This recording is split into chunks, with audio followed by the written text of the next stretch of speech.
Mimi ningekuwa klabu ya Simba sehemu ya uongozi, wewe ndio ungekuwa Mangungu. Ningekuwa sehemu ya uongozi Clatous Chota Chama asingevaa jezi ya Simba tena kwa mustakabali na hadhi na heshima ya klabu.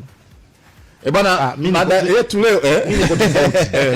Mimi niko tofauti. Kwa nini? Kurejea kwa mchezaji kama alishawahi kucheza katika klabu husika sio jambo baya. Issue inakuja kwamba ushirikishwaji wa benchi la ufundi. Na ndio maana nimeuliza. Ndio maana nikasema inawezekana Chama cheza hapa, inawezekana kaambia bwana kijana anaomba kurudi. Hebu mtazame hizo mechi mbili tatu atatusaidia. Kwa sababu wapo wachezaji, yani sio story kwa mchezaji aliondoka akarudi, sio story. Hayo maisha yapo. Maisha yapo duniani kote. Chama amekuja Tanzania mwaka gani?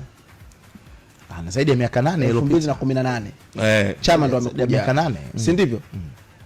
Ndani ya miaka 8 klabu ya Simba imeshindwa kutengeneza mbadala ama anayemkaribia Clatous Chota Chama.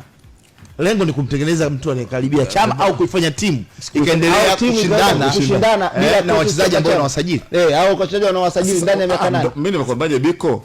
Yaani jaribu kutafuta, usitazame sababu moja. Jaribu kutafuta, ndio maana nimekupa sababu tofauti. Msitazame Simba kama wamemtaka. Inawezekana Chama kaomba. Sijui unanielewa. Yaani Chama akiomba Simba si ndio inamtumia. Yaani mimi mwenye matumizi ndio naangalia. Mtu anapoomba mwalimu huyu alikuwa mchezaji wetu, anaomba kurudi, kuna mechi mbili anacheza, hebu mfuatilie, atakufaa. Sio unaelewa? Mwalimu anamwangalia, huyu atanifaa. Umeelewa? Basi tunamleta.